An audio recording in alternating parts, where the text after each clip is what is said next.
Hello guys, सो मैं अब आपको कंपनी रूल पढ़ाने वाली हूँ। तो आप देखिए, कंपनी रूल हमारा स्टार्ट हुआ था 1773 से 1857 तक। तो इसमें जो हुआ था कि जब हमारे भारत में मुग़ल साम्राज्य चल रहा था, तो जो भारत में शासन कर रहे थे मुग़ल बादशाह जलालुद्दीन मोहम्मद अकबर, तो अकबर शासनकाल में 1599 ईस्वी में अंग्रेज़ों को भारत में आगमन हुआ था। सन 1600 ईस्ट इंडिया कंपनी की स्थापना हुई थी और 3 स्थापना की थी इन्होंने। ईस्ट इंडिया कंपनी अपने मुख्यालय बनाकर कारोबार कर रही थी। वो जगह थी बंगाल, मद्रास और बॉम्बे। तो ईस्ट इंडिया ये इनके मुख्यालय थे। तो ईस्ट इंडिया कंपनी के इनको प्रेसिडेंसी कहा जाता था।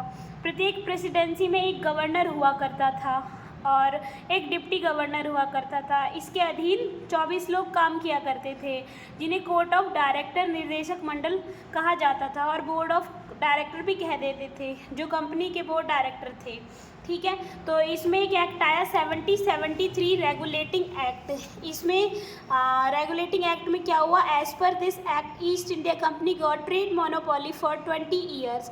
मतलब कि जो ईस्ट इंडिया कंपनी थी उसे 20 वर्ष का व्यापारिक अधिकार मिला ये अंग्रेज़ों से। ठीक है, हमारे भारत की तरफ से।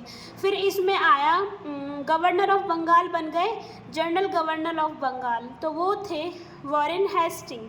ठीक है, फिर 1774 में एक्ट आया supreme court was stabilized in Kolkata.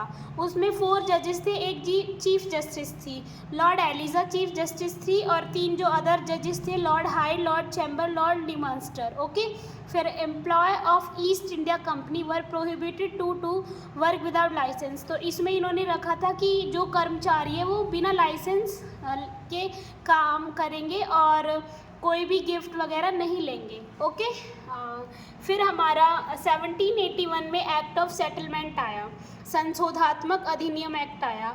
Reform were made in 1773 regulating act. इसके तहत 1773 रेगुलेशन अधिनियम में सुधार किए गए। Governor of Calcutta got the right to make laws for Bihar and Orissa as well. Calcutta की सरकार को इसी अधिनियम के तहत बिहार और उड़ीसा के नियम बनाने का अधिकार प्रदान किया गया।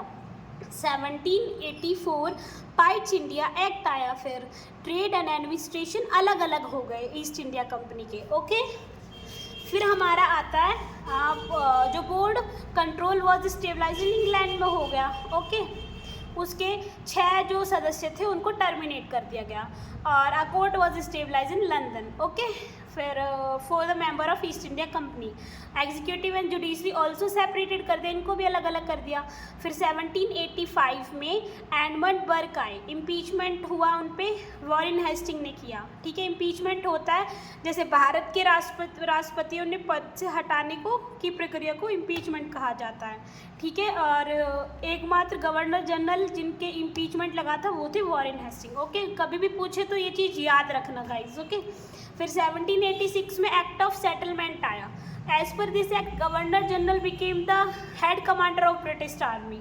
जो गवर्नर जनरल थे वो हेड कमांडर बन गए। ठीक है, 1786 एक्ट के द्वारा। फिर 1786 से लेकर 93 तक governor general of Bengal lord Cornwallis बन गए। फिर हमारा आया 1793 का चार्टर एक्ट। इसमें क्या था, trade monopoly of East India company was extended another 20 year, 20 वर्ष के लिए और बढ़ा दिया गया। और बोर्ड और कंट्रोलर जो इंग्लैंड में थे वो 6 मेंबर हो गए, उनके टर्मिनेट कर दिए गए। ठीक है, उनकी जो सैलरीज थी वो इंडियन रिवेन्यू से देने लगे। फिर 21 अप्रैल 1793 में स्टेबलाइज हुआ Indian civil services.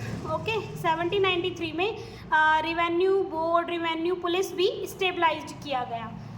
Okay guys, last 1813 का चार्टर एक्ट आया, जिसमें Christian missionaries arrived in India. Bharat में ईसाइयों मिशनरीज का आगमन हुआ। ये वो क्रिश्चियंस थे जो भारत में अपना प्रचार करने के लिए आए थे, ईसाई धर्म का अपना प्रचार करने के लिए आए थे। और 1 lakh per annum was Indian education के लिए देने का नियम हुआ। और इंडियन रिवेन्यू से 1 lakh development of Indian education, मतलब भारत का शिक्षा के विकास के लिए। Trade monopoly of East India company was abolished, बंद हो गई। ठीक है, एक्सेप्ट 2 राइट्स, दो राइट्स रह गए, trade off T, trade with China. So guys मेरे को ज़रूर बताइएगा कि आपको मेरी वीडियो कैसी लगी। और मैंने डिटेल में हर एक चीज़ लिखी हुई है, तो देखिए हर एक पॉइंट मैंने कितने अच्छे ढंग से लिखा हुआ है। जिसको समझ ना आए वो कमेंट करे, मैं आपको ज़रूर आपके डाउट क्लियर करने की कोशिश करूँगी। So please like and subscribe my channel and share कीजिए, ज़्यादा से ज़्यादा लाइक कीजिए। देखिए मैं रोज़ आपको वीडियोस प्रोवाइड करूँगी। Thank you for watching my video. Love you guys.